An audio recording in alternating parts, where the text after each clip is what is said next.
Bonjour mes bien-aimés et bienvenue pour ce nouveau partage autour de la parole de Dieu. Nous sommes sur ce thème où nous sommes en train d'aborder la personne du Saint-Esprit. Nous parlons du Saint-Esprit parce que nous avons besoin d'intimité avec le Saint-Esprit, nous avons besoin de comprendre certaines choses qui se passent dans nos vies, nous avons besoin d'accéder aux bénédictions que le Seigneur a prévues et nous a promis. Et pour ça, il faut savoir qui est la personne du Saint-Esprit, parce que c'est à travers le Saint-Esprit que nous accédons au ciel, que nous accédons à des révélations, à des choses qui doivent nous arriver, de bien ou de mauvais aussi. Et donc, nous en sommes à la 3e semaine. Je vous ai dit que c'est une série que je commence. Et la personne du Saint-Esprit, malgré cette série, on n'en fera pas le tour. J'essaierai de vous donner le maximum d'informations que je pourrais vous donner. Mais sachez aussi, comme je vous ai dit, je reviendrai de temps en temps parce que, comme je l'ai déjà dit, je médite dans la semaine sur le thème, quand je suis dans une série sur le thème que j'ai abordé. Et si j'oublie des choses, je reviens dessus rapidement. Enfin, du moins, j'essaye. Et puis, on en parle ensemble. Alors, nous avons dit le Saint-Esprit qui, pourquoi. Et notre texte de base, c'est Genèse 1, 1 à 3, qui parle du Saint-Esprit qui se mouvait au-dessus de la surface des eaux parce que le Saint-Esprit était là avant la création du monde. D'accord? On a vu qu'en grand 1, on va parler de ce que le Saint-Esprit n'est pas. On en a parlé déjà la première semaine. En grand 2, c'est que le Saint-Esprit est. On en a aussi parlé la première semaine. Et la deuxième semaine, on a abordé ce que le Saint-Esprit fait. Et aujourd'hui, on va continuer sur ce que le Saint-Esprit fait. Parce qu'en vrai, il y a beaucoup de choses à dire sur ce que le Saint-Esprit fait. Je vous disais la semaine passée, je crois que le Saint-Esprit est votre allié. Il faut savoir quelle est la capacité du Saint-Esprit. Qu'est-ce que le Saint-Esprit fait? C'est une question de capacité parce qu'il est tout puissant, puisqu'il est Dieu. On a vu que c'était Dieu. Et c'est important de savoir sur certains détails pour que vous puissiez vous approprier, vous dire « Ah, j'aurais jamais pensé que le Saint-Esprit faisait ça ». Parce que je vous dis, il y a plein de gens qui vivent des vies chrétiennes misérables parce qu'ils n'ont pas conscience que le Saint-Esprit habite en eux et que le Saint-Esprit est capable de faire beaucoup de choses. Comme je vous ai dit, le Saint-Esprit est Dieu. Et toutes les prérogatives de Dieu, le Saint-Esprit est capable de le faire. Bien sûr, chaque personne dans la Trinité, le Père, le Fils et le Saint-Esprit, chacun a son rôle. Mais en tout cas, ils sont capables de faire tout. D'accord? Ils sont tout puissants. Le Saint-Esprit est tout puissant. Donc, il ne faut pas vous limiter à la prophétie, à des choses un peu spirituelles comme ça. Les choses très, très terre à terre. Et je vous ai donné quelques témoignages. Le Saint-Esprit fait aussi. Donc, ce que le Saint-Esprit n'est pas, je vais pas revenir dessus. Je vais donner quelques exemples. C'est pas une force occulte. C'est pas un être mystérieux. Ce n'est pas une boule d'énergie. Ce n'est pas une énergie. Ce n'est pas une onction. Ce n'est pas quelqu'un qui va être en avant pour nous glorifier, etc. Et ce n'est pas qu'une puissance. D'ailleurs, on reviendra sur cette histoire de puissance parce que la deuxième semaine, c'est-à-dire la semaine dernière, le Saint-Esprit m'a donné une précision sur cette histoire de la puissance. D'accord? On a vu aussi que ce n'était pas une colombe, c'est pas un feu, c'est pas un vent, c'est pas une force, ce n'est pas une sensation. Parce que bien souvent, mes bien-aimés, on a tendance à chercher les sensations avec Dieu. C'est-à-dire que on va demander, par exemple, Seigneur, je veux savoir telle chose, je veux vivre telle chose. Et puisque le Saint-Esprit habite en nous, on a besoin de ressentir des choses. Vous savez, quand vous allez dans certaines églises où il y a des pasteurs, j'ai déjà assisté à ça, c'était n'importe quoi. Et c'était n'importe quoi, en même temps, c'était impressionnant. Parce que j'en avais déjà entendu parler. Ma grand-mère m'en a parlé, une de mes sœurs en Christ m'en a parlé, m'a dit, je suis partie à l'église, il mettait la main sur les gens, puis les gens tombaient. Et moi, on a voulu me faire la même chose, mais en fait, tu vois que la personne est en train de te pousser pour que tu tombes, en fait. J'ai dit, ah bon, il y a des gens qui font... Enfin, j'étais surprise sans être surprise. Je sais que ça existe, mais je suis quand même un peu... je me dis, mais qui fait ça? J'ai assisté à ça dans une église.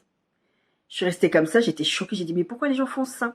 C'est vrai qu'on a envie de ressentir des choses. Parce qu'on est des humains. On vit, on a des sentiments, des émotions. Je vous ai dit, quand je vous ai parlé, quand je vais faire le récapitulatif, je vous ai dit que le Saint-Esprit a des émotions. Donc nous, on veut ressentir quelque part les émotions. Et ça passe dans les sensations.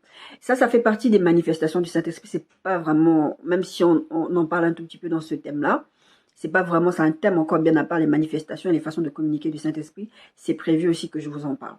Mais en tout cas, c'est pas des sensations. Je veux dire, faire tomber les gens, ça c'est une question d'onction. Ça arrive vraiment. Parce que la Bible dit que c'était le mouchoir de Pierre, je crois, qui guérissait les malades. D'accord? Donc oui, c'est possible de ressentir des choses, de crier, de hurler. Moi, je vous ai raconté cette histoire qui m'est arrivée. J'étais en train de me faire défaire mes cheveux. À l'époque, j'habitais en région parisienne. J'étais en train de me faire défaire mes cheveux par une de mes sœurs. Et j'ai senti comme du feu sur ma tête, mais vraiment c'était du feu. Je sentais comme si on m'avait mis du feu. J'ai crié le feu, le feu, le feu, le feu, le feu. Et je croyais que c'était une attaque démoniaque. Et donc je suis partie, j'étais toute habillée, je suis partie dans la douche, j'ai versé l'eau froide sur moi, heureusement qu'on était en été. J'ai versé de l'eau sur moi, j'étais toute habillée, je voulais éteindre ce feu-là. Et c'est quand j'avais écouté une exhortation d'une sœur sur YouTube que j'ai compris, mais non, en fait, c'est une manifestation du Saint-Esprit. Et le Saint-Esprit est venu me dire plus tard que tu vas revivre cette expérience que j'ai pas encore revue. Mais en tout cas, il m'a dit tu vas revivre cette expérience parce que c'était vraiment un loupé. J'avais vraiment attribué ça à l'ennemi. Je pensais que c'était vraiment l'ennemi parce que je n'avais pas les enseignements. Encore une fois, beaucoup des enseignements, allez, 90% des enseignements que je vous donne, c'est parce que c'est le Saint-Esprit qui me les a donnés. C'est pas quelqu'un d'autre qui m'a expliqué. C'est le Saint-Esprit qui m'explique des choses. C'est pour ça que je veux que vous appreniez à le connaître. C'est pour ça que je vous le présente. C'est pour ça dans ma présentation de la vidéo YouTube et même celle de TikTok, j'explique, je vous présente la personne du Saint-Esprit, ce qu'elle a fait pour moi, etc. Parce que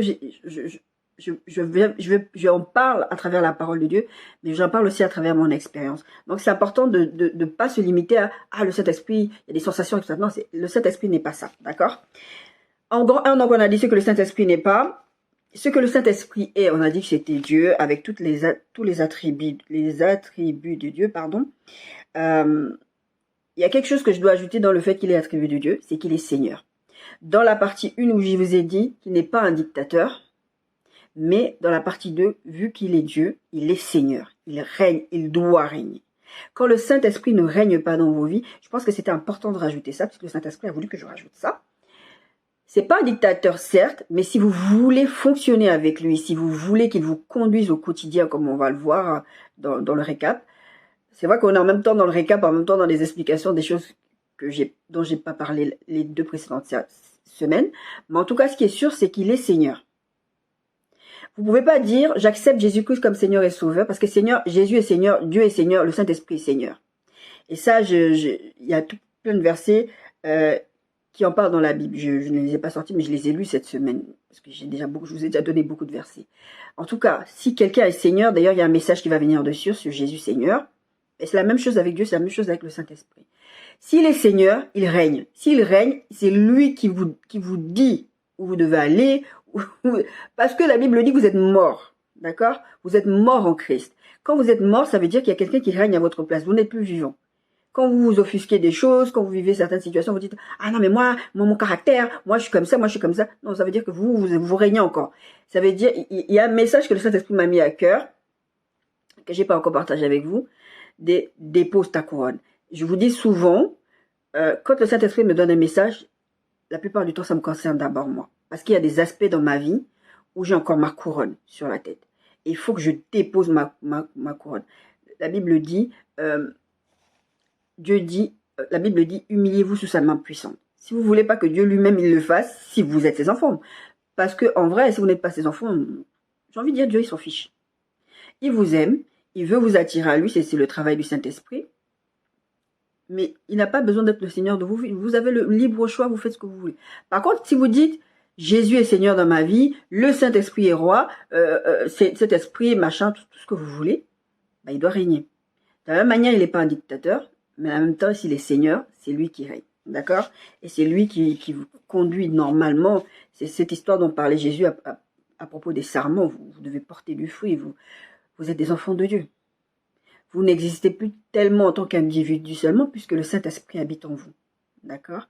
Le Saint-Esprit ne vous retire pas votre individualité, mais vous n'existez pas que en tant qu'individu. D'accord? Donc Dieu, il est Dieu avec tous les attributs, on a vu tous les versets, je vous ai rajouté qu'il est Seigneur. Il faut le laisser régner, tout simplement. On a dit aussi qu'il a une volonté, des désirs, c'est parce que c'est une personne, tout simplement. Il y a quelque chose que je n'ai pas dit. Pour moi, encore une fois, il y a des choses qui sont évidentes pour moi. Mais quand le Saint-Esprit me dit, il faut que tu précises ça, c'est que c'est important de le préciser. Il a des volontés, des désirs, donc il faut lui demander son avis. Je vous parle souvent dans les prédications, quand je vous en parle, je vous dis, associez toujours Dieu à tout ce que vous faites. Demandez au Saint-Esprit son avis. Demandez au Saint-Esprit... hier, je regardais un truc sur les couples, ça me faisait rigoler parce que c'est les enseignements que le Saint-Esprit m'a déjà donné sur les couples. C'est-à-dire qu'il y a beaucoup de pasteurs qui disent, tu ne choisis pas ton conjoint, le plus important c'est que tu choisisses un chrétien, d'accord? Mais moi j'ai appris, en lisant même la Bible, au fonctionnement de Dieu, du Saint-Esprit justement, que c'est pas ça en fait. Que oui, c'est important, en fait ça limite les choix. Et encore là, quand je reviendrai sur l'histoire des couples, je vous expliquerai bien tout ça. Mais en tout cas, ce qui est sûr, c'est que vous ne pouvez pas décider de vous-même avec qui vous allez vous marier, même si c'est un chrétien. Vous devez demander l'avis de Dieu. Parce que même un chrétien n'est pas forcément chaussure à votre pied. Selon les caractères, selon les ministères, selon les appels de vie, etc., vous ne pouvez pas vous mélanger avec n'importe qui. Parce que, aussi chrétien que puisse être votre partenaire, ça peut très très mal se terminer parce que vous n'êtes pas fait pour fonctionner ensemble. Donc c'est important de demander son avis. Vous cherchez du travail, et ça je vous en parle très régulièrement. Vous devez demander son avis au Saint-Esprit. Et quand le Saint-Esprit donne son avis, encore une fois, vous avez le libre arbitre. Si vous allez demander l'avis de Dieu, c'est parce que vous, en tant qu'enfant de Dieu, vous savez que Dieu a des bonnes choses pour vous en réserve. Comme la Bible dit, Dieu a des projets de bonheur pour nous. Donc si vous vous dites, je vais demander à Dieu son avis, donc au Saint-Esprit, ça veut dire que vous vous attendez à faire ce que le Saint-Esprit vous dit. C'est pas vous vous dites, je vais demander l'avis du Saint-Esprit, et s'il me donne une réponse que je ne veux pas, bah, je fais quand même ce que je veux, et après je gérerai avec Dieu. Moi, j'ai déjà entendu ça. Ouais, moi, je vais faire ci, je vais faire ça, et après, je vais demander par toi, Dieu. Moi, je vais prendre telle décision, après, je vais demander à Dieu de dealer avec ça. Vous savez, les décisions qu'on prend, ça a des conséquences. Et ça, le Saint-Esprit m'avait dit ça une fois quand j'avais des problématiques avec le père de ma fille à l'époque, quand elle était petite et tout, quand il fallait faire les histoires de garde. Le Saint-Esprit m'a dit, mais en vrai, tu es en train de subir les conséquences des décisions que tu as prises. D'aller avoir un enfant hors mariage. Le Saint-Esprit ne me reprochait pas d'être maman hors mariage parce que je savais que c'était un péché. Il m'a simplement dit, arrête de pleurer, ce que tu récoltes là, c'est simplement des mauvaises décisions que tu as prises sans me demander mon avis, mais sache que je suis avec toi. D'accord? Donc oui, demander l'avis du Saint-Esprit, c'est important. Il a une volonté, des désirs, et son désir, c'est que vous l'associez à toutes les décisions que vous prenez dans votre vie. Et même dans les vêtements, je me rappelle, j'ai écouté un témoignage une fois d'une personne qui disait, une fois, il est sorti, la personne est sortie, enfin c'est quelqu'un qui racontait ça, qui disait, la personne est sortie, elle a prié, elle a demandé, Saint-Esprit, comment je m'habille aujourd'hui? Saint-Esprit lui a dit, tu mets une chaussette rouge et tu mets une chaussette noire, quelque chose comme ça, ou une chaussette blanche. Mais en tout cas, il y avait un pied rouge et un pied d'une autre couleur. Je crois que c'était noir. Il a dit, mais je vais pas sortir comme ça matche pas, ça va pas. Il dit, tu fais ce que je te demande de faire. Il y va, la personne fait exactement ce que le Saint-Esprit lui a demandé de faire. C'est que la personne ne savait pas, c'est qu'une autre personne qu'elle allait croiser dans la journée, dans un café, je crois, un truc comme ça, avait prié, avait dit, Seigneur, moi je crois pas que tu existes, moi j'en ai marre parce qu'il se passe des trucs dans ma vie, etc. Bon, elle a demandé le truc le plus ridicule, comme Gédéon et l'histoire de la toison. Genre, si c'est sec là, c'est que tu m'as parlé, c'est que c'est vraiment toi, si c'est mouillé là, il faut que le sol soit mouillé, etc. Et la personne elle avait dit, si vraiment t'es réel hein, et que tu veux vraiment m'aider, fais qu'aujourd'hui je vais croiser une personne avec une chaussette rouge et une chaussette noire. Je vous dis les détails de Dieu. J'ai une sœur, une fois, elle m'expliquait, elle voulait s'acheter une combi, mais un truc qui lui allait super bien, super joli sur elle, comme diraient les filles d'aujourd'hui, super sexy. Le Saint-Esprit, elle a demandé, et c'est quelqu'un qui pose ce genre de questions au Saint-Esprit. Mais c'est votre allié, il habite avec vous, il habite en vous. Et elle dit, qu'est-ce que tu en penses de cette tenue? Est-ce que je devrais la prendre? Le Saint-Esprit lui dit, non, si tu portes ça, ça va faire vulgaire sur toi. Moi-même, j'ai déjà vécu des expériences comme ça, où j'ai envie de faire un truc, où j'ai envie de cuisiner un truc, il me dit, non, fais pas ça. Ou, non, mais c'est vraiment, il a des désirs, il a une volonté, c'est important. Et on a dit aussi qu'il c'est une personne. Bon, là, après, j'ai encore réinversé parce que c'est comme ça que je l'ai imprimé, mais après, la première fois que je l'avais fait, je vous ai dit qu'il aborde une personne avec des émotions. Et la semaine dernière, je vous ai dit qu'il était notre allié. Ça revient à cette histoire de désir. C'est imbriqué les uns dans les autres, mais c'est important de détailler ça. Il est votre allié. Il est là pour vous aider. Il n'est pas là. Même, on va parler de la correction aussi. Même quand il vous corrige, il est votre allié. Il ne fait pas ça. Le Saint-Esprit ne vient pas vous corriger, vous dire des choses qui vont peut-être sur le coup vous faire mal parce qu'il veut vous faire mal. C'est pour votre bien. La finalité, c'est votre bien. La Bible dit que toute chose concourt au bien de ceux qui aiment Dieu et qui sont appelés à son dessein. D'accord? C'est pas que la Bible ne dit pas que les bonnes choses qui vont vous arriver. C'est ça le problème avec les chrétiens, c'est que on a tendance à croire que c'est que les bonnes choses qui doivent arriver aux chrétiens. Et je vous ai déjà dit à plusieurs reprises, c'est pas comme ça que ça fonctionne, d'accord? Donc, il est sensible. C'est l'exemple d'Ananias et Saphira, ils ont menti au Saint-Esprit. Le Saint-Esprit n'aime pas ça. Moi, je dis toujours, il y a une personne en particulier à qui j'en parle souvent, je dis, ah ouais, moi je vais faire ça, je vais faire ça. Et d'ailleurs, plusieurs personnes dans mon entourage qui sont comme ça. Ah, moi je vais déclarer comme ça mes impôts, je vais faire ci, je vais faire ça. Non, mais le Saint-Esprit n'aime pas qu'on lui mente. Parce que quand tu crois que tu mens aux hommes, et c'est ce qui s'est passé avec Ananias et Saphira, mais en fait, tu mens pas aux hommes, tu mens en Dieu. Parce que le Saint-Esprit habite en toi, c'est à lui que tu mens. Et le Saint-Esprit s'est fâché. Bon, c'était une réaction un tout petit peu forte, parce qu'ils sont morts les deux, du coup, parce qu'ils sont entendus pour faire de la peine au Saint-Esprit, et ils ont été tués. Le Saint-Esprit les a tués, tout simplement. Et je vous ai dit qu'il est un gentleman et respectueux de nos choix. Et je dis l'exemple que je prends très souvent, et ça concerne aussi les couples, je vous en ai parlé à l'instant, c'est-à-dire que vous avez le libre arbitre, vous avez le libre choix. Dieu peut vous donner son avis, Dieu peut vous dire ce que vous devez faire, et Dieu peut même vous mettre la pression pour vous amener à faire ce que vous devez faire, mais au final, la décision vous vient et vous revient. Et je dis souvent, les gens vont en enfer, et ils accusent Dieu, ils accusent les gens, mais ils oublient que c'est eux qui ont fait le choix, parce qu'ils ont décidé de rejeter le salut à travers Jésus-Christ, ils ont décidé de vivre leur vie, et les gens, vous vivez les conséquences de vos vies, et vous dites c'est la faute de Dieu. Moi, je vous ai pris l'exemple là, par rapport à ma fille, et j'étais fâchée, j'ai dit Seigneur, tu m'as dit de le quitter, tu m'as dit de faire ça, tu m'as dit de faire ça, et maintenant regarde ce qui est en train de se passer. Le Seigneur a dit oui, mais simplement tu es en train de récolter les conséquences des décisions que tu as prises, sans m'associer à ça. Et ça m'est arrivé dans une église où on m'a toujours dit, ouais, la Bible dit, tout ce que ta main trouve à faire, fais-le, et donc quand tu es à l'église, tu dois servir. Moi, je voulais servir. Je savais que le Seigneur m'a amené dans cette église-là pour un temps, pour observer, etc. Je savais que c'était pas pour longtemps. D'ailleurs, la plupart des églises où je suis partie, le Seigneur m'a d'emblée dit, bien avant même que j'aille, c'était provisoire. C'était pour un temps, pour apprendre quelque chose, pour prendre quelque chose, et après je devais sortir. Sauf que la plupart du temps, je me suis posée, j'étais à l'aise. Et après, il y a des problèmes, d'accord, et dans cette église-là, je voulais être ouvrière, je voulais servir, parce que moi j'aime ça, servir le Seigneur. D'une façon ou d'une autre, j'aime servir le Seigneur. Avant même que je sache que je sois appelée au ministère, moi j'aime servir le Seigneur. Et d'ailleurs, petite parenthèse, servir le Seigneur, c'est pas que dans l'église. Hein. Il faut arrêter de croire que servir le Seigneur, c'est aller à l'église, faire les chaises et tout ce qui concerne l'église. Non, servir le Seigneur, c'est servir aussi ton voisin. C'est servir les gens qui sont à l'extérieur, que Dieu aime aussi. D'accord? Même s'ils ne sont pas des enfants de Dieu.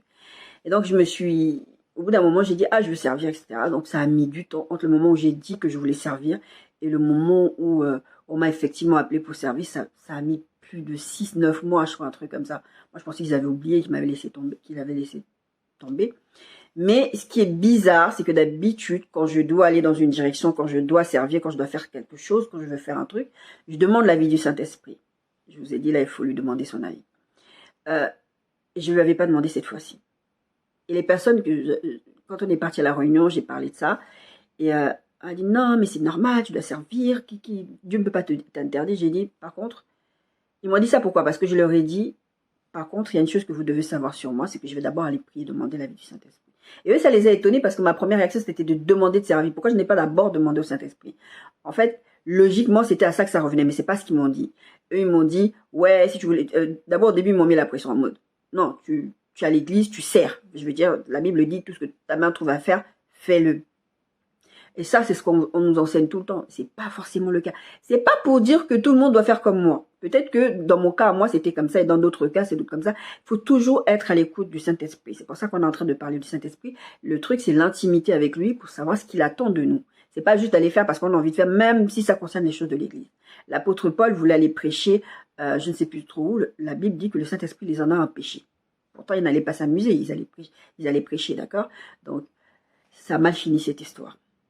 Le pasteur en question m'a dit, ouais, mais il fallait pas venir demander, déjà, si je voulais pas servir. J'ai dit, non, je voulais servir, mais je pouvais même pas me justifier parce qu'il avait raison. Parce que je n'aurais pas d'abord dû lui dire, je veux servir. Il avait vraiment raison. Mais après le Saint-Esprit, quand je suis allée demander au Saint-Esprit, j'avais déjà la conviction du Saint-Esprit. Ça, c'est encore une façon de communiquer du Saint-Esprit. J'avais déjà la conviction à l'intérieur de moi que c'était une bêtise que j'avais faite. Et quand je suis quand même allée me mettre dans sa présence, je lui ai dit, il m'a dit, mais est-ce que je t'ai envoyé? Tu allais créer des problèmes parce que tu ne m'as pas demandé avant. Et c'est ce qui se passe. Vous devez apprendre à lui demander son avis. Il va respecter votre choix. Moi, je suis partie, j'ai fait. Après, il y a eu des histoires. Le pasteur, il n'était pas content. Ça a fait. Je me suis ça fait pas très sérieux, quoi. Ça fait la fille, elle est complètement pour qu'elle se prend. Alors que c'était pas ça le but. Je vous ai dit que le Saint-Esprit aussi est à part. Ça, c'est ce que on est toujours en train de récapituler, c'est ce que le Saint-Esprit est. Il y a une chose que je n'ai pas dit dans ce que le Saint-Esprit est. Quand j'ai parlé de le fait que le Saint-Esprit est à part, c'était cette histoire de blasphème contre le Saint-Esprit. Dans la Trinité, là, Jésus l'a dit, vous pouvez m'insulter.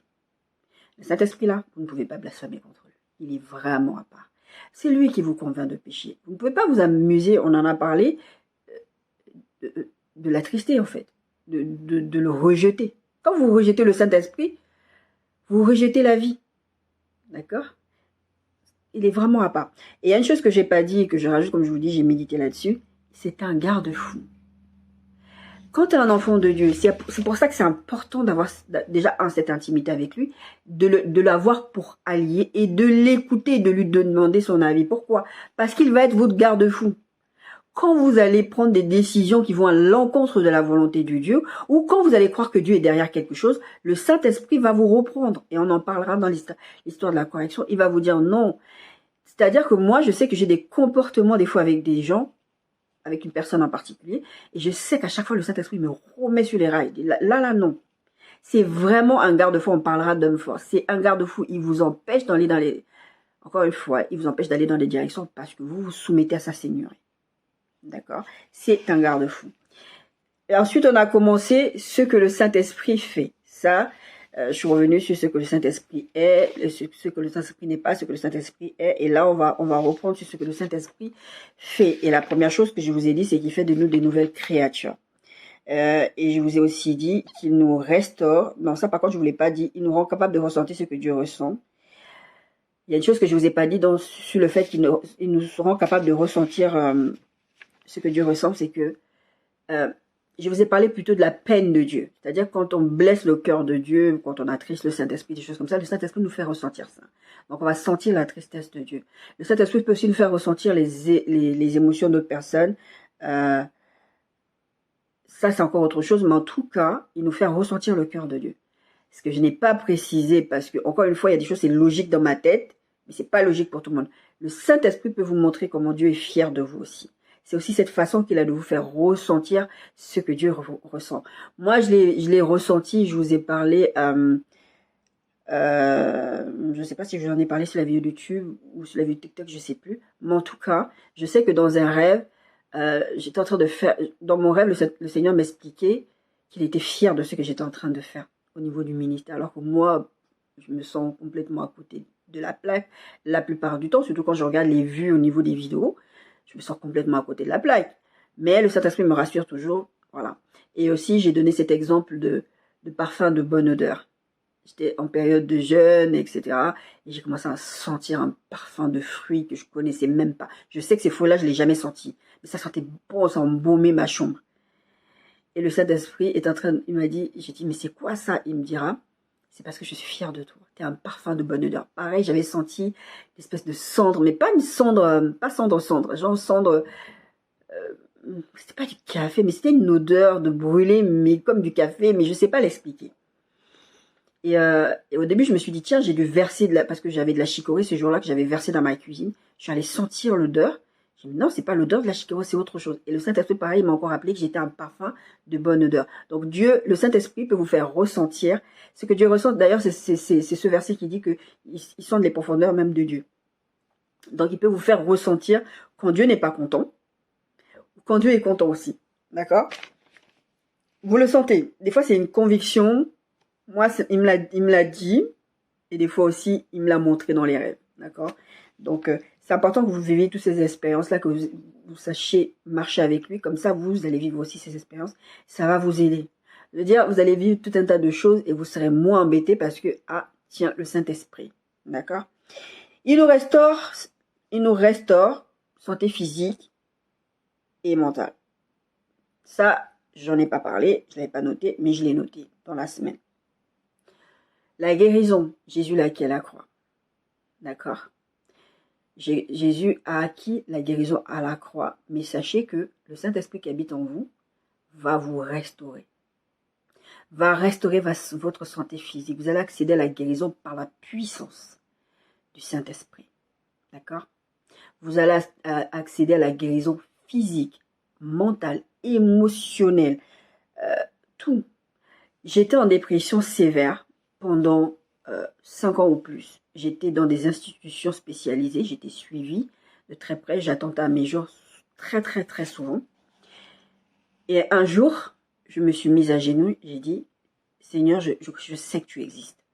Je sais que tu existes, il faut que tu me sortes de là. Parce qu'à chaque fois, j'attends à ma vie, tu m'en empêches, tu me fais revenir à la vie. Et je vous dis la dernière fois où j'ai été hospitalisée par rapport à ça en psychiatrie, on m'a amenée aux urgences parce que j'avais attenté encore à mes jours.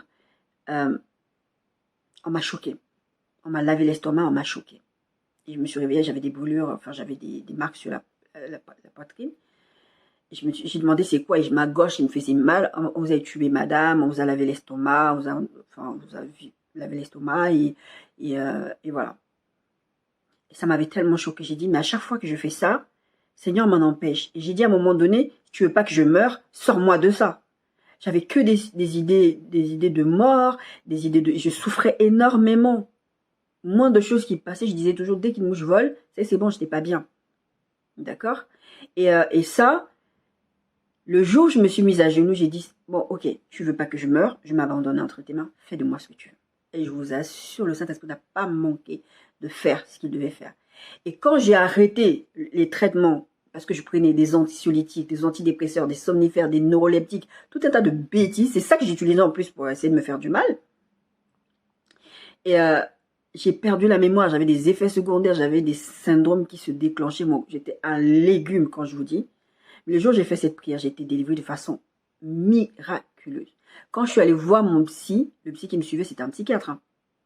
Quand je suis allée le voir, il était étonné. Et au début, je lui en parlais pas. Je lui parlais pas de Dieu. Mais après, j'ai commencé à lui dire, oui, c'est Dieu, j'ai prié. Parce qu'il comprenait pas ce qui se passait, parce que c'était arrivé tellement brutalement. Lui, ça faisait déjà un moment qu'il me suivait. Il comprenait pas comment du jour au lendemain, j'arrive, tout va bien. J'ai la pêche, j'ai la santé mentale. Enfin, j'ai récupéré, mais vraiment ma santé mentale. Et on a continué comme ça pendant quelques temps. Et puis un jour, il m'a dit, vous n'avez plus besoin de venir ici. Je vous dis, vous savez comment mes séances finissaient avec lui?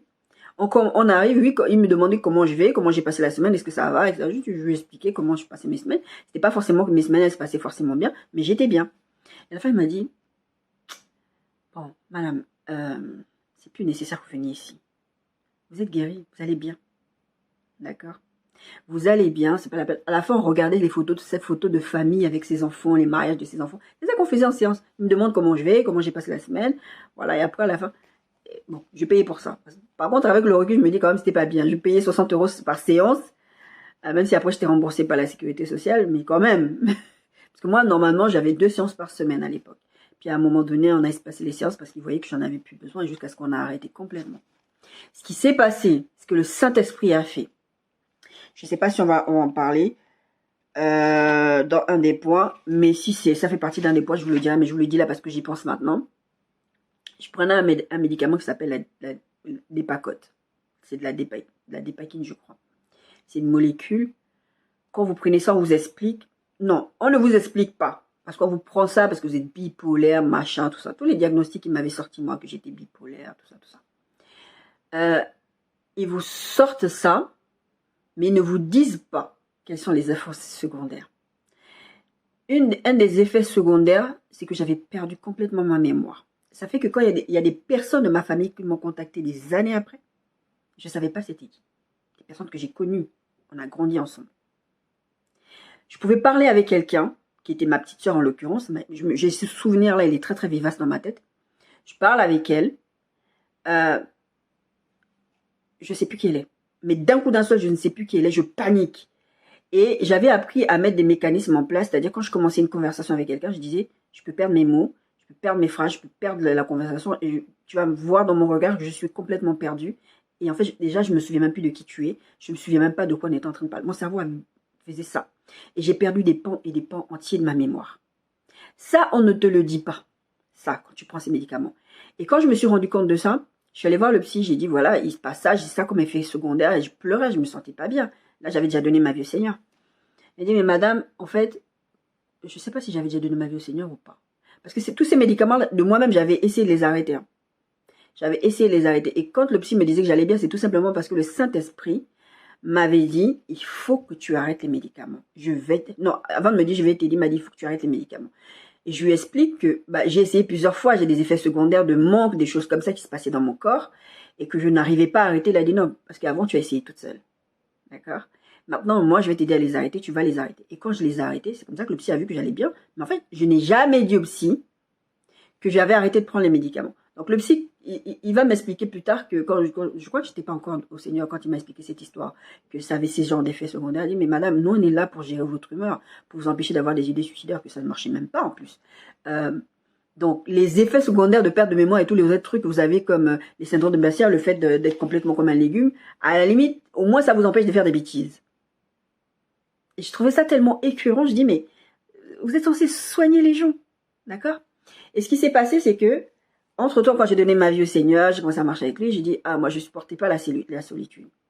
Ce qui est bizarre, c'est que j'ai toujours été très, très solitaire, mais quand j'ai donné ma vie au Seigneur, je me suis dit, non, je ne peux pas être seule. Parce que aussi, j'étais un peu déviante dans mon comportement intime et tout ça, parce que j'avais vécu des violences, etc. Et donc, je me disais, il vaut mieux que je me pose avec quelqu'un qui aime le Seigneur, etc. Donc, j'ai commencé à moi-même chercher, j'ai pas associé Dieu à ça, hein. J'ai cherché un homme, et j'ai trouvé cet homme. On a fait un enfant ensemble. Mais quand je suis tombée enceinte, ça faisait déjà 6 mois, je ne prenais plus le médicament. Parce que le Saint-Esprit m'avait demandé d'arrêter ce médicament-là. Et ce qui s'est passé, c'est que quand je suis partie voir le psy et tout, je lui ai dit, voilà, docteur, ça c'était avant que j'arrête complètement les séances avec lui, j'étais encore dans les séances. Il me dit, vous devez avorter. Je lui ai dit, je ne peux pas, parce que j'ai pas envie, déjà d'une, et deuxièmement, dans ma foi, j'ai déjà péché contre mon Dieu en tombant enceinte en dehors du mariage. Et deuxièmement, je ne vais pas encore aller pécher contre Dieu en commettant un avortement. D'accord? Elle a dit, oui, mais madame, les médicaments que vous prenez ne peuvent pas vous permettre d'avoir cet enfant-là. Il m'a expliqué, le Dépakote là que vous prenez, soit votre enfant il ne sera pas viable, soit il sera très lourdement handicapé au niveau mental et vous ne pourrez pas. Vous avez déjà des problèmes vous-même. Enfin, lui, il était encore là-dessus à ce moment-là. J'ai dit, c'est pas grave, je prends le risque. Et à ce moment-là, je ne lui dis pas que j'ai arrêté de prendre les médicaments. Il me dit, bon, pour voir ce qu'on peut faire, on va déjà doser le taux de dépakine dans votre sang. Je crois que c'était ça, la dépakine, ça s'appelle. En tout cas, le médicament s'appelle Dépakote. Un médicament, j'ai pris 30 kilos en un an. Je mangeais sans faim. Je veux dire, je n'avais pas de sensation de satiété. Je vous dis, ma vie, c'était n'importe quoi. Et ensuite, ce qui s'est passé, c'est que il m'a donné cette prise de sang, je suis allée faire un contrôle. Et le chef du laboratoire m'appelle. Je vous ai déjà donné ces témoignages, je me le redonne aujourd'hui. Le chef du laboratoire m'appelle, me dit, madame, il y a un problème, il faut revenir faire la prise de sang. J'ai dit, pourquoi? Parce qu'on ne trouve pas ce médicament dans votre sang. Et je lui ai dit, oui, c'est normal, c'est parce que je ne le prends plus. Mais je ne l'ai dit à personne. Je ne l'ai dit ni au laborantin, je les ai laissé faire la prise de sang, ni je l'ai dit au psy, parce que j'avais peur que le psy me dise de reprendre les médicaments. Et puisque je n'ai même pas le souvenir que j'avais des effets secondaires, mais le Saint-Esprit, vraiment, il m'a restauré de ce côté-là. Et j'ai repris rendez-vous, parce que forcément, je suis obligée de reprendre rendez-vous, j'avais rendez-vous tout le temps à ce moment-là. Et donc, je vais voir le psy, et quand il voit les résultats, il me regarde. Il me dit, ça fait depuis combien de temps que vous ne prenez plus ce médicament? Et je lui dis, ça fait 6 mois. Il me dit, mais madame, vous savez que ce médicament, pour qu'il sorte complètement de vos systèmes, il faut 6 mois. Et c'est pour ça que je vous ai souvent dit dans certaines prédications que ma fille, en fait, le verset qui a attaché à sa vie, c'est là où le péché a abondé, là où le péché a abondé, la grâce a surabondé. Parce que je vous assure, cette gamine n'était pas censée être là. Elle n'était pas, si ce n'était pas le Saint-Esprit, si ce n'était pas Dieu, je l'ai fait un message la dernière fois, si je n'avais pas le Dieu de mon père, le Dieu de Jacob, si c'était pas Dieu, cette gamine ne serait même pas là. D'accord? Donc, le Saint-Esprit fait ça aussi. Il vous restaure complètement. Et le Saint-Esprit sait toutes ces choses-là. Donc, c'est pas pour rien qu'il est venu me dire arrête le médicament. Parce qu'il savait que la gamine, elle devait naître. Il m'a fait arrêter les médicaments. Je vous assure, je n'ai même pas le souvenir d'avoir eu des effets secondaires. Alors qu'à chaque fois que moi-même, j'ai essayé d'arrêter, je ne pouvais pas. C'est pour ça qu'aujourd'hui, quand on me donne certains antidouleurs, j'ai des antidouleurs à prendre au quotidien. Je ne peux pas les prendre parce que c'est des antidouleurs qui rappellent à mon système dans mon corps que j'ai pris certains médicaments qui me donnaient ces effets-là. Je ne peux pas les prendre. Donc, je ne les prends pas. D'accord? Donc, il nous reste santé physique, santé mentale. J'ai pris le temps de donner tous ces témoignages. C'est pour que vous aussi, vous vous rendiez compte et que vous disiez quelque part, ah, si le Seigneur est capable, si le Saint-Esprit a fait ça avec elle, ça veut dire que moi, dans ma situation peut-être similaire à la mienne, ou même pas similaire, ah ben il peut aussi. Parce que le Saint-Esprit donne des détails dans vos vies. C'est ça que vous devez réaliser. Il n'est pas, je vous disais la semaine dernière, ah ouais, je me suis coupé sur un pot de papier, Dieu s'en fout. Non, ce qui vous fait mal, ce qui vous touche, ça touche Dieu. D'accord? Donc, faut pas hésiter, il faut pas penser que le Saint-Esprit ne fait pas ça. Donc, c'était le verset sur le Saint-Esprit nous convainc de péché. Et quand je vous ai parlé par rapport au fait que le Saint-Esprit, il est censé, qu'il a à part, en fait, c'est lui qui nous convainc. La Bible dit qu'il nous convainc de péché et de justice. C'est lui qui va nous convaincre d'aller vers Dieu. C'est lui qui va mener ce désir chez toi de connaître Dieu. De dire, mais je cherche, moi c'est ce qui m'est arrivé, mais je cherche Dieu. Il va te convaincre que la vie que tu mènes là, elle n'est pas bonne. Encore faut-il le laisser faire. Le Saint-Esprit, c'est pour ça que je vous dis souvent, Dieu ne parle pas qu'aux chrétiens, parce que les chrétiens aussi ont tendance à penser ça, que Dieu parle qu'à eux. D'accord? C'est pas vrai. Pour devenir chrétien, il faut que tu aies à un moment donné rencontré Jésus, à un moment donné sur ton chemin. Comment tu as fait ça? C'est par la conviction du Saint-Esprit. Donc le Saint-Esprit va venir parler, mais il ne vous convainc pas que de péché et de justice, il vous convainc pour les petites choses du quotidien aussi. Tiens, je vais prendre ce chemin-là. Ah non, ne prends pas ce chemin. Quand j'étais petite, j'étais enfant, j'avais déjà vécu tellement de trauma quand j'étais enfant. Et un jour, il y a quelqu'un qui s'est fait tuer à côté de là où j'habitais chez mes grands-parents au Gabon. Il y a quelque chose, j'étais petite, parce que j'ai donné ma vie la première fois au Seigneur, j'avais 7 ans. Je vous ai dit, j'ai eu des étapes. J'ai eu la première fois à 7 ans, et puis à l'adolescence, j'ai rejeté Dieu, parce que je supportais pas la vie que je voyais à la maison, les chrétiens qui étaient dans ma maison et qui à la maison où j'habitais, et qui me disaient, on est chrétien, hein, mais tu traites mal. Et puis là, tu te dis, mais c'est votre Dieu, j'en veux pas. Et donc après, quand j'ai tombé dans la dépression, là, comme je vous ai expliqué un peu tout à l'heure, c'est pour ça que j'ai crié à Dieu. Mais en tout cas, il y a eu cette première étape. Et donc, j'ai eu quelque chose en moi que je sais que c'est le Saint-Esprit maintenant, parce que j'étais au Seigneur, j'étais petite. Je me dis, ne passe pas par ce chemin. Donc, j'ai contourné, je suis partie par ailleurs. J'ai pas su pourquoi tout de suite. Mais quand je suis rentrée l'après-midi, parce que Gabon, j'étais au collège, je crois. Ouais, j'étais au collège. Et c'était une semaine le matin et une semaine l'après-midi. On tournait comme ça, on n'avait pas cours toute la journée.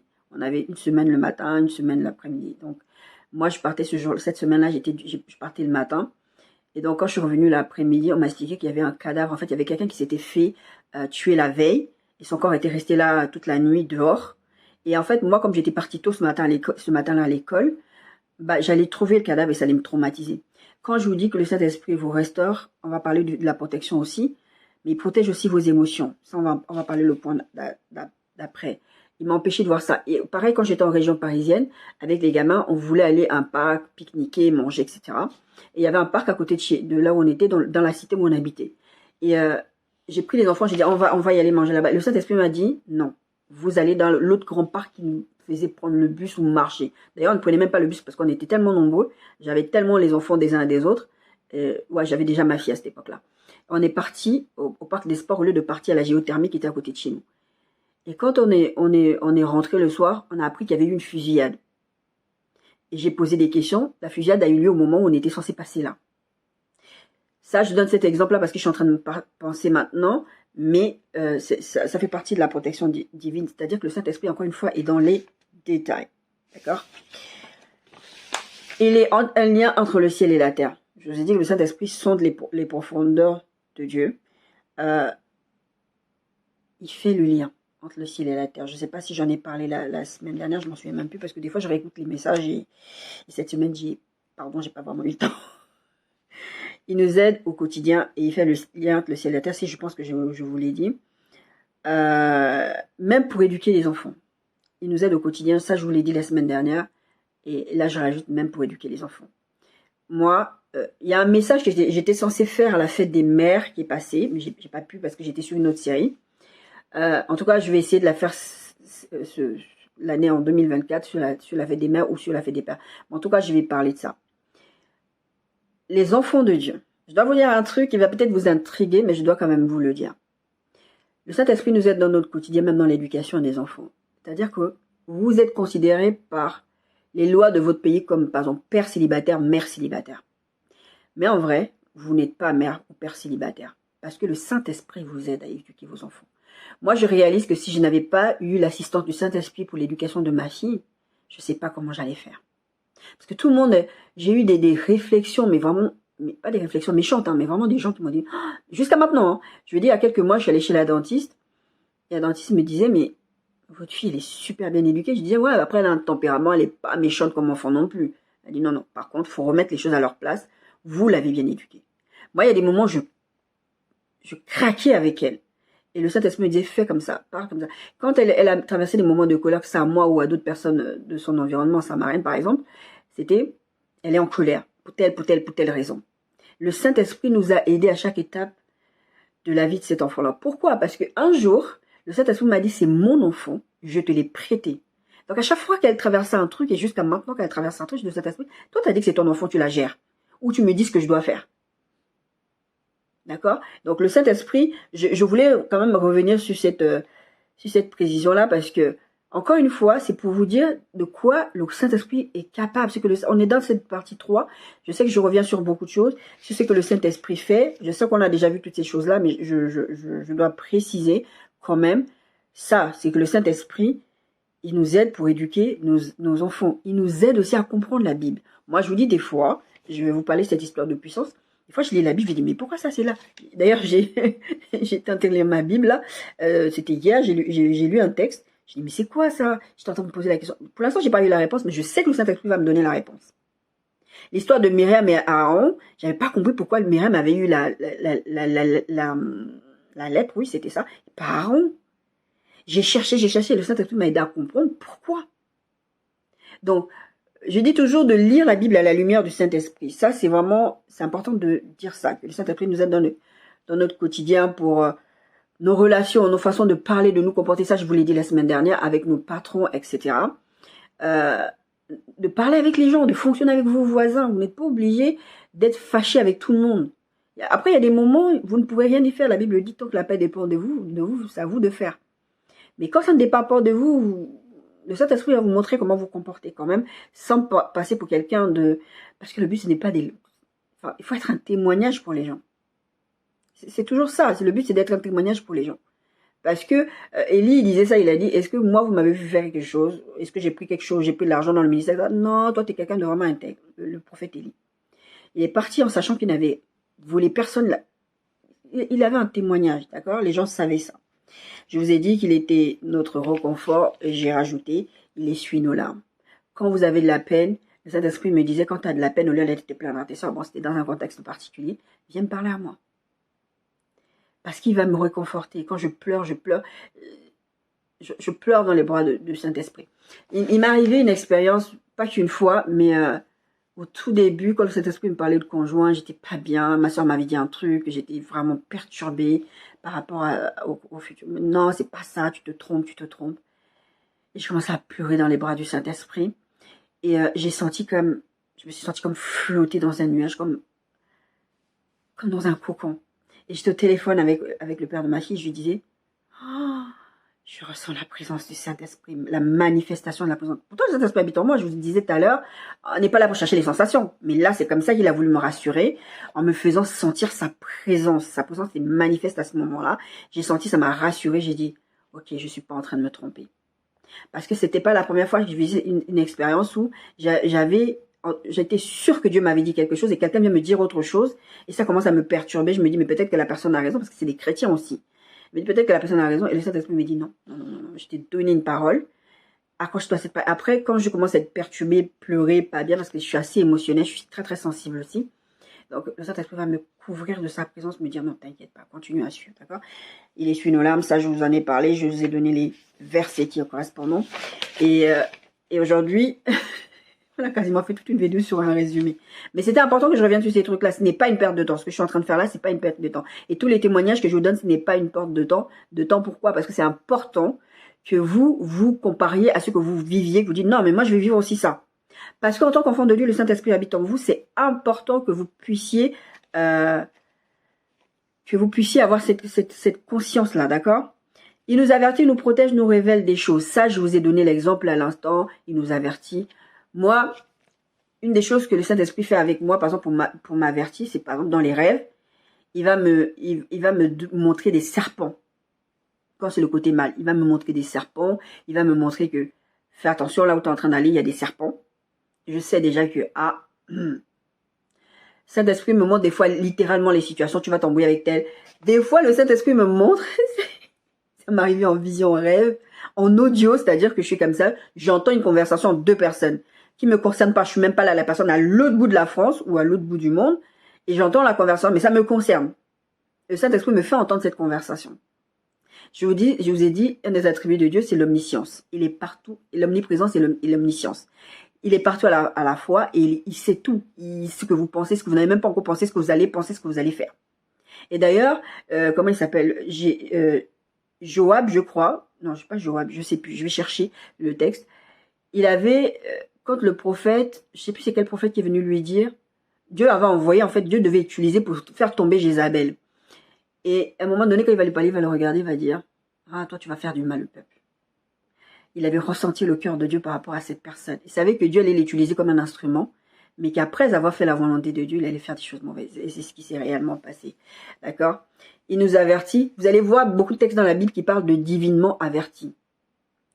Même dans les choses, les bonnes choses. Vous prenez l'exemple, c'est Luc 1, 40, 41 qui parle de quand Marie va voir Élisabeth parce qu'elles sont enceintes les deux.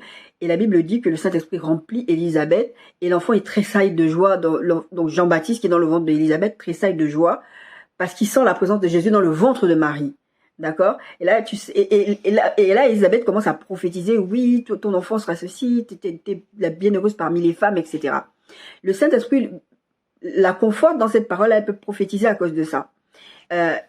Dans les songes, comme je vous disais, souvent dans la Bible, vous allez voir divinement averti, le roi Hérode, il y a un ange qui est venu parler dans un rêve. Moi, je rêve beaucoup. C'est un des moyens que Dieu utilise pour me parler. Et j'avais tellement peur parce que des fois, je recevais des trucs, je me disais, mais ça fait trop peur. Et le Saint-Esprit m'a fait comprendre, tu dois pas avoir peur. Et même quand tu reçois, parce qu'on sait qu'il y a trois sources de rêves. Il y a Dieu, il y a le diable et il y a nous-mêmes. C'est-à-dire que, par exemple, si tu as rêvé que tu veux t'acheter une robe, tu vas rêver que tu es dans cette robe-là, tu rêves que tu vas manger quelque chose, même dans ton rêve, je sais pas, je pense que ça a déjà arrivé, vous êtes en train de rêver que vous avez envie de faire pipi, et vous êtes en train de faire pipi sur votre lit.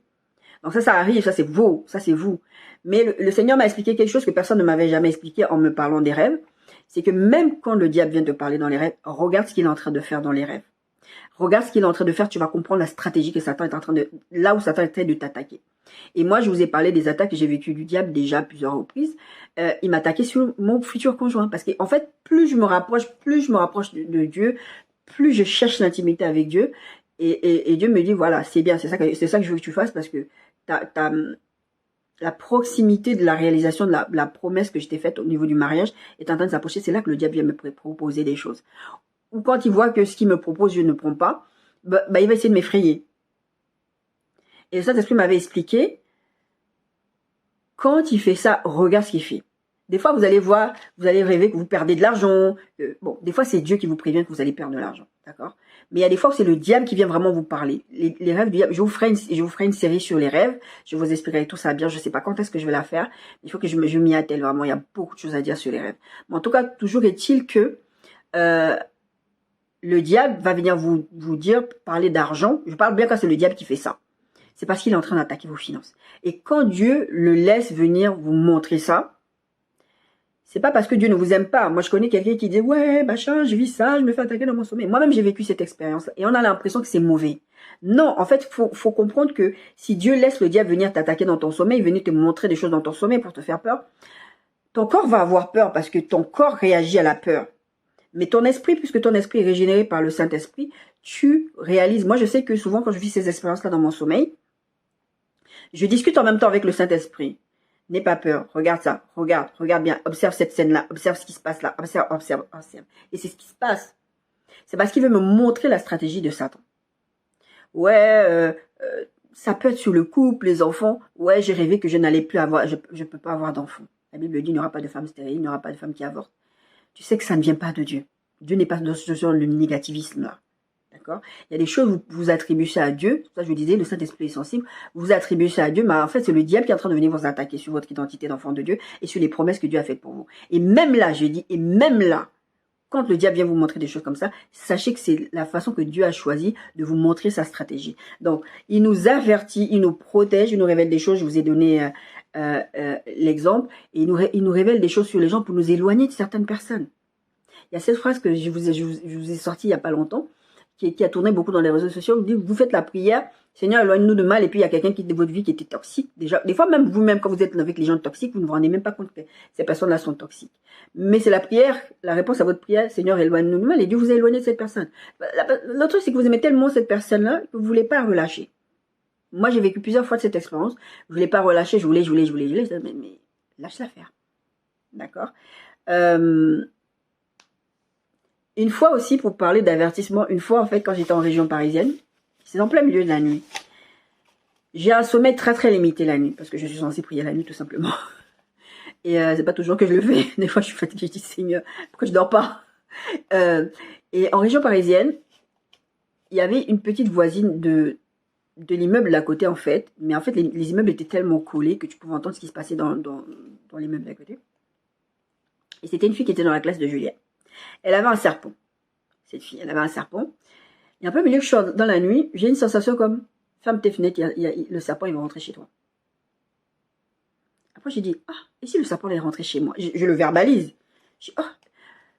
Mais c'est une pensée tellement intempestive. En fait, quand vous marchez avec Dieu, quand vous laissez conduire par le Saint-Esprit, vous allez avoir des pensées, des choses intempestives, mais pas des trucs bizarre. Normalement, quand vous apprenez à être intime avec lui, vous savez que ce n'est pas une pensée qui vient de vous. Et cette pensée-là, elle était tellement intempestive, elle est venue comme ça de nulle part. Je n'avais aucune raison de penser. Je savais, depuis que j'habitais là, que cette gamine-là avait un serpent.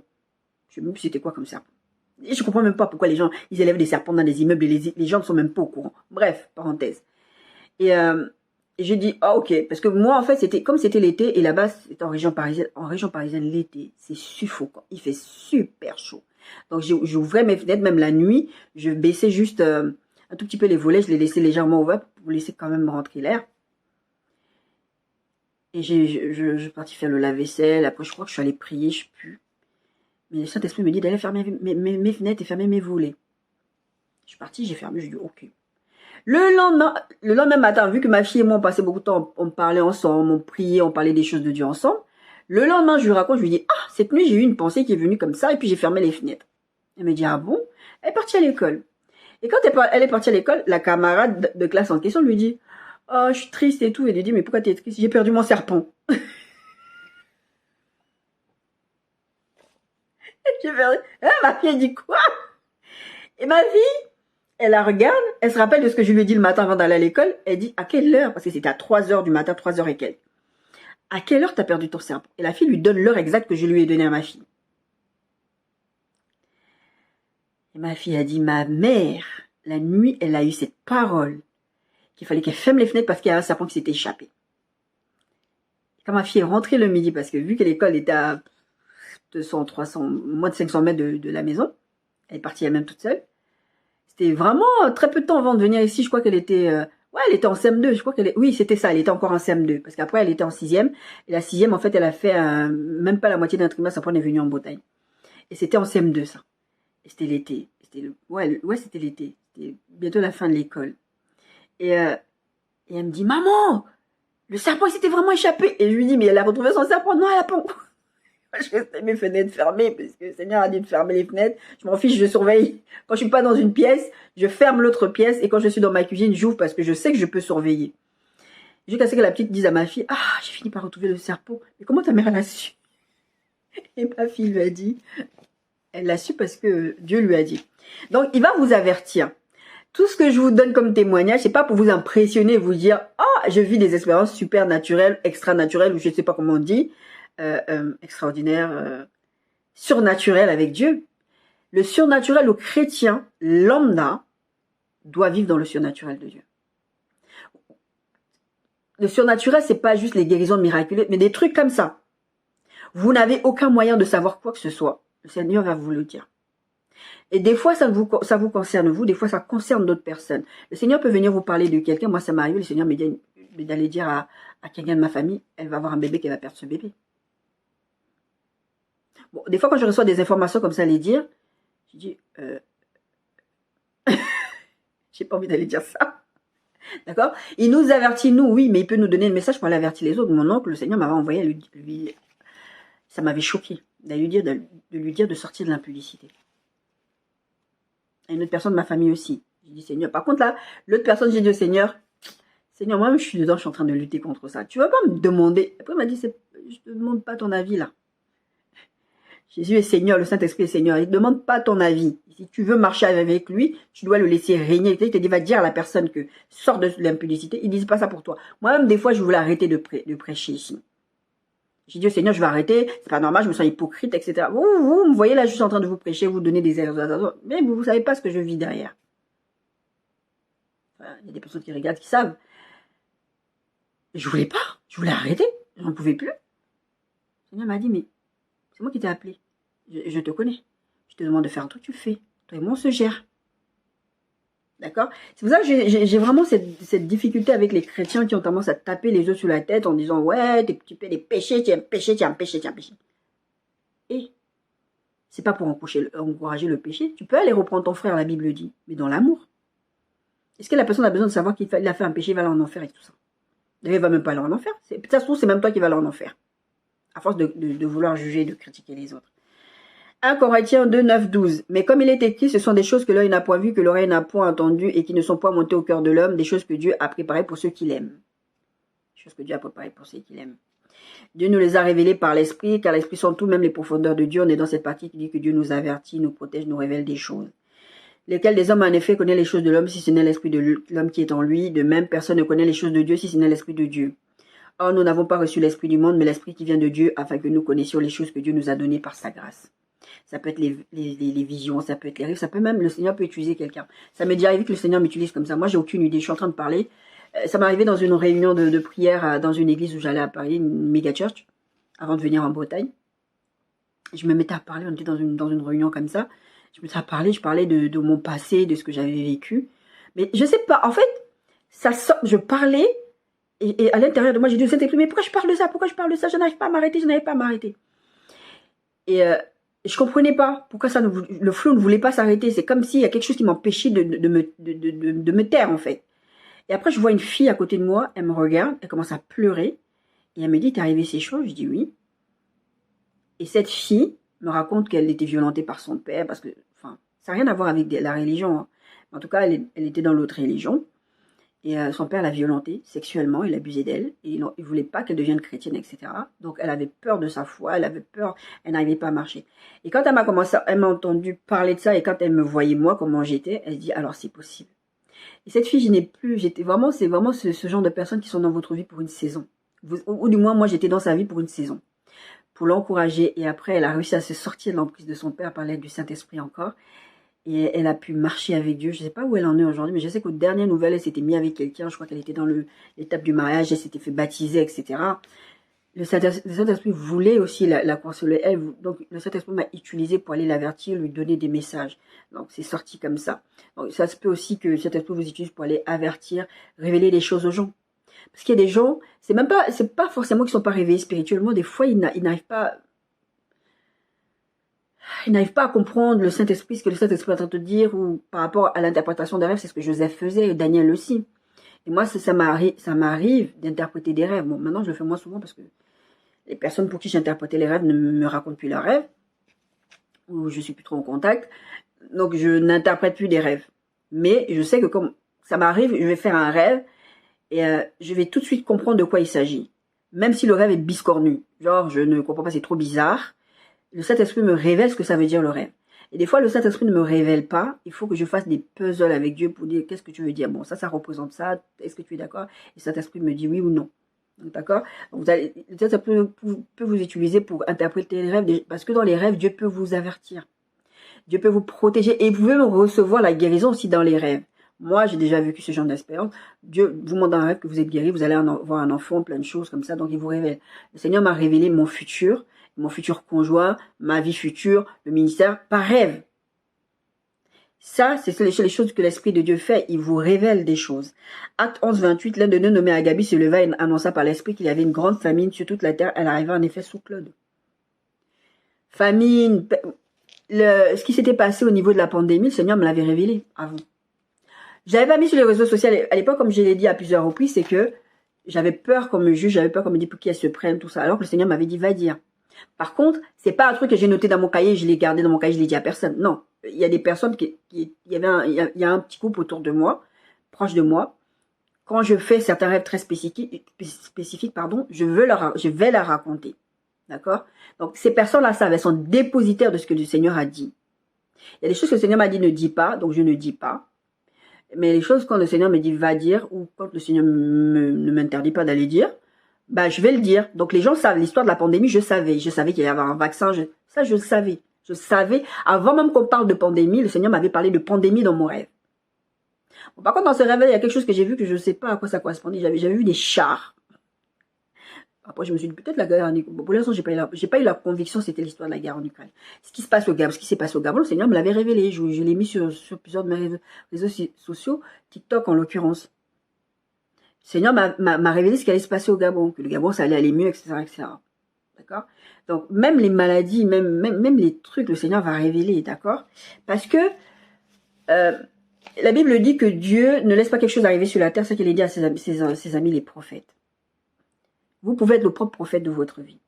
Bon, il y a un ministère bien spécifique, le ministère de prophète, que je suis. Mais vous pouvez être le propre prophète de votre vie. Ça veut dire que Dieu peut vous révéler des choses pour votre vie, pour votre famille, pour vos voisins, C'est ce que le Seigneur fait souvent avec moi. Mais il ne fait pas parce que je suis exceptionnel. Il fait parce que je cherche, moi, à savoir ce qui se passe. Si vous cherchez à savoir ce qui se passe avec Dieu, Dieu va vous révéler des choses, parce que Dieu n'est pas avare. J'entends souvent des gens dire, des prédicateurs dire, ah, Dieu n'est pas très bavard, et tout ça. Moi, je me suis rendu compte que Dieu, en fait, il est très bavard. Par contre, Dieu ne bavarde pas pour bavarder. Hein. Dieu bavarde parce qu'il a un objectif derrière. Je me suis rendu compte que quand tu es intime avec le Saint-Esprit, mais il parle. Il dit des trucs, il te révèle des choses. Moi, ça m'avait même étonné parce que j'avais toujours cru comprendre et puis hier ou avant-hier, j'écoutais une prédication, le pasteur disait Dieu n'est pas bavard. Ça, c'est ce qu'on m'avait toujours dit. Et je me dis, mais attends, c'est pas normal, comment ça Dieu n'est pas bavard? Je vois, il bavarde beaucoup. Après, bavard, peut-être à mon niveau, je trouve en tout cas, je trouvais qu'il parlait beaucoup, il disait beaucoup de choses. Donc pour moi, Dieu est vraiment bavard. Mais il est bavard avec ses amis intimes. Il dit, quand il va aller détruire Sodome et Gomorrhe, il s'apprête à partir, il dit, cacherai quelque chose à Abraham. Bon, est-ce que je lui dis, est-ce que je lui dis pas? C'est mon ami intime, je vais lui dire. Pourquoi il dit ça à Abraham? Parce qu'Abraham doit protéger, c'est une façon d'avertir Abraham, je vais faire ça, parce que je veux détruire là-bas. Et comme ça, Abraham va plaider pour Lot et sa famille. Après, vous connaissez l'histoire. Mais Dieu va l'avertir, d'accord? Dieu, pareil, comme je vous ai dit, il peut vous avertir sur des personnes. Moi, je ne vous ai pas donné le témoignage d'une ancienne amie à moi. Le Seigneur m'a révélé son vrai cœur. Pourtant, j'étais amie avec elle depuis plus de 10-15 ans. Je la trouvais bizarre. Elle avait des comportements bizarres. Mais bon, moi, comme je suis... Déjà, j'ai un tempérament plutôt tranquille. J'aime pas me prendre la tête avec les gens. Sauf une personne, si c'est terre. En tout cas, en général, je ne me prends pas la tête avec les gens. Donc, quand quelqu'un a des comportements un peu bizarres, je peux me refermer sur ma carapace. Mais sans plus. Le Seigneur me révèle le cœur de cette personne. D'accord? C'est important que vous ayez l'intimité avec le Saint-Esprit. Matthieu 16, 17. Jésus reprenant la parole lui dit, « Tu es heureux, Simon, fils de Jonas, car ce ne sont pas la chair et le sang qui t'ont révélé cela, mais c'est mon Père qui est dans les cieux. » Le Saint-Esprit a parlé, a convaincu, a fait une conviction dans le cœur de Pierre. Quand Jésus demandait, qui dites-vous que je suis? Pierre a dit, tu es le Fils de Dieu, du Dieu vivant. Jésus dit, ça ce n'est pas une parole d'homme, ça ne vient pas de toi, ça vient du Saint-Esprit. Donc vous pouvez, quand je vous parlais de l'histoire de la Bible, de comprendre la Bible, ça revient à ça aussi. Ça veut dire que vous allez comprendre des révélations sur la Bible, vous allez dire, mais ça, c'est si vous êtes intime avec le Saint-Esprit. Parce que si vous n'êtes pas intime avec le Saint-Esprit, vous allez lire des choses. Moi, j'ai déjà entendu des bêtises ici sur Internet. Quelqu'un qui dit que, oui, mais en fait, quand tu regardes, il y a un texte avec David et Jonathan. David aimait Jonathan comme plus qu'une femme ou quelque chose comme ça. Oui, c'était des homosexuels. Récemment, le Seigneur m'a parlé d'un autre verset comme ça aussi. Parce que vous voulez l'interpréter comme vous voulez. Ça, c'est pas une révélation. Ça, c'est n'importe quoi que vous êtes en train de faire. D'accord? Mais je parle de vraiment quand vous êtes intime avec le Saint-Esprit. Le Saint-Esprit, il nous convainc spirituellement, on l'a dit, mais il nous réveille spirituellement aussi. Moi, j'ai donné ma vie au Seigneur. Il y avait des choses que je ne comprenais pas ou que je ne vivais pas.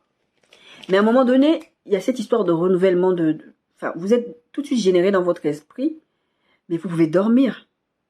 La nuit, moi, je peux dormir, mon corps peut dormir, mais spirituellement, je suis réveillée. J'avais quelque chose, je savais pas à quoi c'était dû. Je savais vraiment pas. C'est-à-dire que je pouvais dormir au milieu de gens, parce que comme j'avais vécu la dépression, etc., je dormais pas les nuits. Je dormais pas la journée. Et les seuls moments où le sommeil commençait à venir, c'est parce que je me sentais rassurée. Il y avait des gens que j'aimais autour de moi. Je pouvais m'endormir là.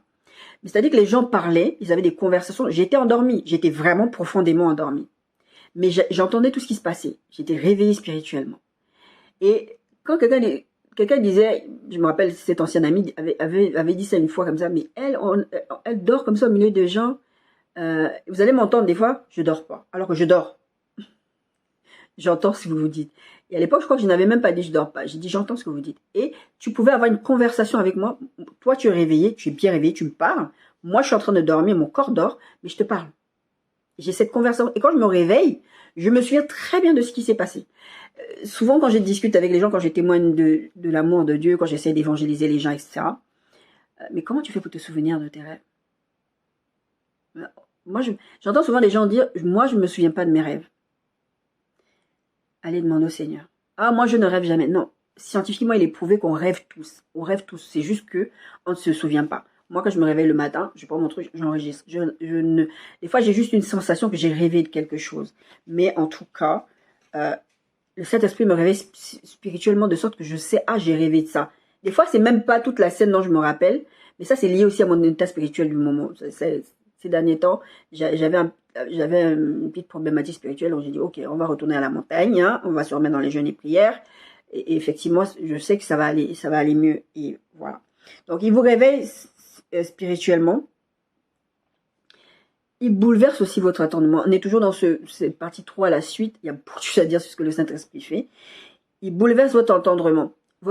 Quand je vous parle des rêves, j'avais donné cette prédication que le Saint-Esprit m'avait fait donner, mais c'était sur WhatsApp à l'époque, parce que je dis, j'ai pas commencé par YouTube. Et je disais, des fois, vous faites des rêves, vous trouvez ça bizarre. Et le mot vous allez dire, c'est, ah, c'est bizarre. Mais vous savez pourquoi c'est bizarre? Parce que ça bouleverse votre entendement. Parce que peut-être on vous a pas prêché ça comme ça. C'est quelque chose qui ne matche pas avec ce que vous pensez. Le parler en langue, par exemple, le parler de la prière spirituelle. Moi, quand on m'a expliqué ce que c'était, et quand j'ai commencé à le parler, je me suis dit, mais attends, c'est bizarre, je comprends pas. Mon entendement, elle n'acceptait pas. Je comprends pas.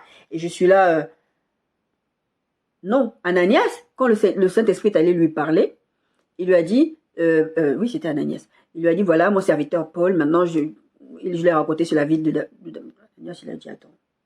Lui, il tue les chrétiens, et toi, tu me dis qu'il faut que j'aille le voir. Il a encore des ordres et tout. Il dit, non, je l'ai vraiment touché, etc. Ça bouleverse ton entendement. Le Saint-Esprit va venir bouleverser ton entendement. Quelque chose qui est logique pour toi. Ouais, l'apôtre Paul, c'est un grand criminel, Ah, l'apôtre Paul, le fameux apôtre Paul. Par contre, dans votre vie de tous les jours, celui qui est un grand criminel, vous ne lui donnez pas l'absolution quand le Seigneur l'a touché. Il y a quelqu'un qui avait fait un message, j'ai vu ça il y a 2-3 mois, qui avait fait un message, je suis tombée dessus sur TikTok, un petit TikTok qui a dit, c'était pour dire que, est-ce que c'était Jeffrey Dahmer ou c'était Ted Bundy? Non, je crois que c'était Jeffrey Dahmer. Elle disait que cette personne s'était convertie ou quelque chose comme ça. Moi, je sais pas. Je me souviens plus de l'histoire. Les gens disaient, non, il est trop mauvais, il a trop fait le mal, Dieu ne peut pas le sauver, lui. Et moi, je disais, mais attendez, les gens. Il peut être, et je dis ça souvent, je dis, ça vous plaira pas si je vous entendais dire, lui, c'est le plus grand pédocriminel de la terre. Lui, c'est le plus grand tueur en série. Ici, il donne sa vie à Jésus. Dieu pardonne ses péchés. Après, il y a la justice humaine. Il va faire sa peine. Mais pour autant, il est sauvé. Il va aller au ciel. Mais vous voulez le retenir. C'est comme quelqu'un essaye de retenir quelqu'un d'autre. Vous savez, le principe avec les crabes. Je ne sais plus comment ça s'appelle ce principe. Je l'avais déjà entendu parler, mais je ne retiens plus le nom. Vous savez, vous êtes là, je vais en parler dans une prochaine vidéo, dans une prochaine prédication. Le crabe, je ne sais plus comment ça s'appelle ça, je vais chercher ça. Je vous mettrai le nom. On met plusieurs crabes dans de l'eau. Des crabes, des grenouilles, je ne sais plus. On le met dans l'eau. Après, on allume. Il ne bouge pas. Il y en a un, quand il essaie de sortir, les autres vont le retirer. Parce les autres, au lieu de dire, il est en train de vouloir sortir, on va le laisser sortir, comme ça, nous aussi, on peut sortir à la queue leu. Non, ils vont tirer l'autre. Vous, Jésus disait, vous n'avez pas, il parlait de ça aux pharisiens, vous n'allez pas vous en sortir, vous n'allez même pas aller au ciel, mais vous voulez empêcher les autres qui veulent aller au ciel d'aller au ciel. Blasphème contre le Saint-Esprit. C'est ça, c'est non seulement toi-même de rejeter, mais aussi d'empêcher que l'autre qui veut être sauvé soit sauvé parce que tu lui donnes les mauvais enseignements, parce que tu lui dis que non, parce que tu commences à lui dire que l'enfer n'existe pas, donc il va vivre sa vie, il va aller en enfer. D'accord? Donc, le Saint-Esprit va venir vous réveiller spirituellement, le Saint-Esprit va venir bouleverser votre entendement, votre entendement. Encore une fois, c'est important, ce qu'on est en train de faire là, c'est important parce qu'on veut vivre des vies victorieuses, avec le Seigneur. On veut pas simplement, quand je parle de révélation et de toutes ces choses, comme je vous ai dit, c'est pas pour vous impressionner. C'est pour vous donner envie de connaître la personne du Saint-Esprit, d'avoir des rendez-vous avec lui, de parler avec lui, d'être son ami. Quand vous êtes avec des amis intimes, proches, en général, les amis intimes, c'est pas dans votre conjoint, normalement, c'est votre ami intime. D'ailleurs, quand la Bible parle de nous avec Jésus, on est l'épouse de Christ. D'accord? Jésus va venir chercher son épouse, d'accord? Vous avez ces degrés d'intimité, des choses que vous ne direz pas à d'autres personnes, vous allez le dire à cette personne. C'est ça à quoi je veux vous ramener, que vous puissiez connaître le Saint-Esprit de cette façon-là, qu'il puisse vous révéler des choses pour votre vie, pour la vie des autres, pour la nation. Bon, après, oui, il y a des prophètes et tout ça, mais en tout cas, moi, je sais que c'est très certainement lié au ministère, mais ce n'est pas forcément que pour les prophètes. Si vous passez votre temps à prier pour votre pays, moi je suis en France, vous priez pour la France, Dieu va vous révéler des choses pour la France. Si vous cherchez le cœur de Dieu, le Saint-Esprit va vous révéler des choses. Le Saint-Esprit va vous avertir, je vous parlais d'avertissement, le Saint-Esprit m'a averti qu'il va y avoir une épidémie de peste, je ne sais plus, je ne trouve plus ce rêve-là, qu'il va y avoir de nouveaux attentats à Paris, le Seigneur m'a dit ça. Et je sais que comment ça s'appelle, le degré de violence de cet attentat n'est pas encore arrivé. C'est un truc de vraiment, ça se trouve même, je serai même plus là quand ça va se passer, mais en tout cas, le Seigneur me l'a révélé, ça. Pourquoi? Parce que tu cherches que les gens soient sauvés, tu cherches à ce que le Seigneur guérisse la nation, tu cherches la proximité du Saint-Esprit, ben le Saint-Esprit va t'utiliser. Dieu va t'utiliser. Donc, bien aimé, normalement, il y aura plus beaucoup de récapitulatifs comme j'ai fait cette semaine, mais comme j'ai dit, c'est important de revenir des choses. Si le Saint-Esprit me met à cœur de revenir sur certains points, je reviens sur certains points. Ça va allonger parce que moi, j'avais prévu de faire cette série sur 3-4 semaines. 4 semaines maximum. C'est pas grave. Si je dois faire plus, c'est pas si je dois, je vais forcément faire plus. Parce que quand je faisais le point sur ce que j'étais en train de faire, j'ai vu que j'allais faire plus. C'est pas grave. Si le Saint-Esprit veut que je corrige et que je revienne, que j'appuie sur certains points, c'est pour que vous puissiez vous-même l'expérimenter aussi. Parce que les mots, c'est pour ça que le Seigneur, il utilise les rêves, les visions, les choses comme ça. Les mots sont importants, mais quelque chose qui visuellement ou même auditivement t'impacte, ça aura beaucoup plus d'effet que quelque chose que tu vas, par exemple, lire la Bible ou... Parce que moi, quand j'ai entendu des conversations, des choses auditives que le Saint-Esprit m'a laissé entrevoir ou entendre, je sais pas comment on dit, c'est resté tellement dans ma tête que ça m'a impressionné. Les rêves, les choses comme ça m'a tellement impressionné que je peux vous raconter ces rêves-là. Le rêve de l'enlèvement, je vous en parlerai peut-être la semaine prochaine. Le Seigneur m'a montré l'enlèvement et je me suis dit, mais j'entends tout le temps les pasteurs prêcher que prions pour que le ciel soit rempli, l'enfer sera vide, l'enfer sera vide, mais c'est pas ce que le Saint-Esprit... Et une fois, il y a longtemps, j'ai écouté un prédicateur qui disait ça, arrêtez de dire ça aux gens parce que c'est pas vrai, c'est pas ce que la Bible dit.